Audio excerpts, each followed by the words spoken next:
Okay, today I really wanted to talk about how we can transcend pain. There's pain in life, and that's the case with everyone. That's like my central philosophy here. That this is actually not even my philosophy. It's like an age old philosophy that many people know about. That, wherever we look, there's just pain everywhere in this world, right? There's happiness too, but like, there's mostly just pain, because people suffer, they suffer losses. You're gonna suffer losses in your life once in a while. And it's very common in life to lose something, you know? So there's pain in life, right? But I feel like rather than facing the pain, we ignore and feel it. We make it part of ourselves, and then we learn how to alleviate it. You see what I'm saying?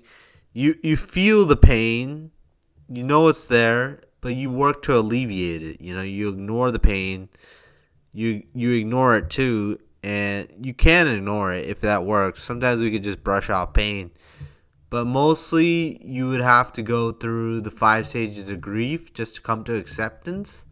And I have a shortcut with that. I think if we take every part of the 5 stages of grief, you know, and just do the opposite of each part of the 5 stages of grief, except for acceptance, I think we'll have a better time with pain. You see what I'm saying? So use it as a reason to get stronger. And how do we get stronger? We take denial, which is the first part of the 5 stages of grief. Instead of denial, we accept. We accept that this happened to us. So it could be anything. You could lose your business, you could lose your money. Someone could have died. You could have lost your girlfriend or whatever, and you got sacked from your job. You accept it. You accept it. You say, okay, fine. You take acceptance and you put it first. You just say, okay, well, I lost my job. Nothing really I could do. But I could just try to find a new job, right? And apply to other places. Now, if the job left you a bad review and you find yourself not finding other jobs, you could do freelance. There's always an option out of this. You see what I'm saying? You see where I'm going with this? You could start your own business. You could learn to start your own business. There's always an option out of it. It's harder to start your business and everything from flat, but like still, you could still do it. There's other avenues. You could major in something else. You could try majoring in something else and get education from another department, or you could just reapply over and over again until someone hires you. It works. It just works. And instead of anger, second part, when we have anger, like the first part of grief is denial, the second part's anger. Instead of anger, we are content with what happens. Basically, just acceptance again. We put acceptance into all the 5 stages of grief, right? We accept what happens and we are content with it. You take it, you accept the denial, and you say, "Well, I'm not going to be in denial. I'm just going to accept it." Then in anger, you are content with what happens. So whatever happens, you're fine with, but you're going to make it better. You tell yourself you're going to make it better. You give yourself hope that you're going to make it better. Then comes bargaining. And that's where we accept that this is not in our hands. Whatever's happening did not happen the way we wanted it to, right? We accept that it's a lot of acceptance, all this stuff. But we accept that it's not in our hands, that we can't do anything, right? And whatever happens, we can't, you can't change the stock market. You can't change your boss firing you or whatever. You can't get that job back because that guy's already made his decision. You can't get that girlfriend back unless you really try it. I don't know, maybe somewhere in her heart she forgives you, right? Well, you can't force that, You can't force anything on someone. You see what I'm saying? That's what I'm trying to get to. And we must accept that it's not in our hands. So that's another part of the bargaining. That's bargaining part. Then for depression, instead of being depression, we alleviate and work out the pain. Meaning that I take my pain that I'm feeling and I release it through anger towards my workout, towards my hobby. I release it through a network of productivity that I create, and I release all of the pain through that. You know what I mean? You're more creative when you're angry. You see what I'm saying? Much more creative because you have something to prove. You have something to prove in life. You're more acceptant to, being very inspired by other things and being very inspirational when you're angry. So that's good. And finally, we accept and never think of our pain again. So that's accept. Acceptance is the last part. So I know that we basically accepted everything else, but it's all about acceptance. You're not going to get rid of your grief if you don't accept everything that's happening to you. Just receive it. You have to receive it and then go out and get other avenues of success. You receive for a while and you go out for other avenues of success. Kind of like what Elliot Hulse talks about in his videos when he says, basically he says, you be receiving as a female. You receive, and when you're male, you go out. You go out and you're like giving. Females receive, males give. You see what I'm saying? It's like a sexual dynamic.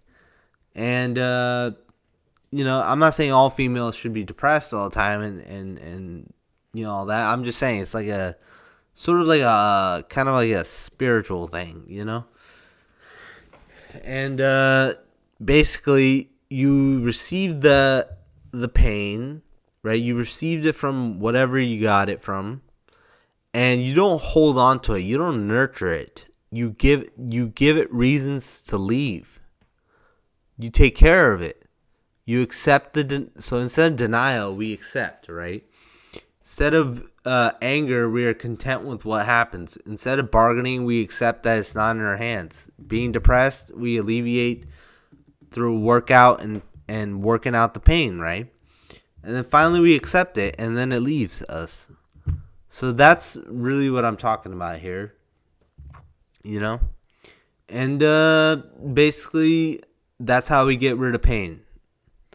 The shorter you can keep the 5 stages of grief, the better. If you're just grieving all the time, making noise, too much noise about it, and just really holding on to it, it can destroy you. It really can. It's destroyed me over the years. I've gained so much weight, I'm talking about a personal experience. I'll bring personal experience into this. I've gone through shitloads of stuff, and I'm feeling the health conditions right now. The health conditions are just popping up right now. I figured out I had neuropathy. My neurons aren't working the way they should, and that's been happening since 8th grade, really. My neurons don't work the way. I could end up in a wheelchair with Parkinson's in my 60s. So you never know. I could end up in a wheelchair one of these days. And also, I have schizophrenia, so I had to deal with voices in my head, And I'm not complaining or anything. I still feel fine because I've accepted these conditions. I've accepted them, and I'm not going to nurture them. I told them to leave. I'm going to be a happy person. I told myself that's my goal in life. I want to be a happy person. How am I going to get these? I'm not going to let that limit myself. How am I going to get these monsters to leave? I just teach them, I'm not going to be part of you. I want you. It's sort of like a symbiotic relationship. Once you get into the sadness mode, it's very symbiotic, It will leech off you and destroy your life. Alright? I'm just telling you guys that right now. It will leech off you and destroy your fucking life. So you better let go. Don't hold on to this crap. Just really dump it. Don't even hold on to it. It can really destroy a person. I've seen it destroy many. People turn to outer substances like alcohol or drugs or caffeine, and that it could really destroy a person, I just have to I know I emphasize that several times, but it's important that people know that. And People already know that, but like still, I mean, it's an important thing to bring up. So, another thing I want to talk about was the whole substance abuse thing. There's avenues out from that. You could do Narcotics Anonymous. You could do Alcohol Anonymous, Alcoholics Anonymous. There's many places you can go. You can go to church. You can go to the Gurdwara if you're sick. You can go to the mosque if you're a Muslim. You can go to different areas and get this off your chest. You really can. So it's very important to learn that. And there's many people willing to help along the way. You just have to find these people. They're not going to come to you. You have to find them. People willing to help. You can ask your local mental health, and they're willing to help, So it's good that we have these opportunities out in our community. And police officers are helpful. They really care. I remember one officer came over to our family in the middle of the night telling my mom that Gurpreet's in good hands and that, he's going to do well. And my mom was happy that he said that. He was an old friend of mine, really. And I like that guy. He's a cool guy, I really like that guy. He's always bright. That's I'm not going to talk about him, but that's fine, right? People are willing to help, You just got to find the right audience to be around. Never be negative, so that helps too. Because when we're negative, grief is just gonna come to us.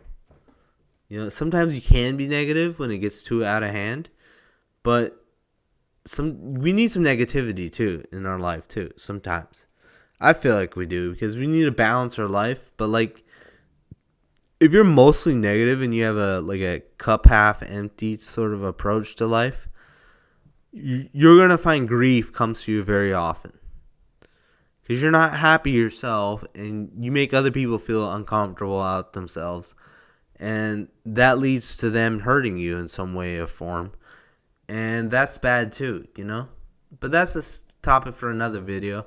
I hope you guys enjoyed my video. Thank you guys for watching, and have a nice day.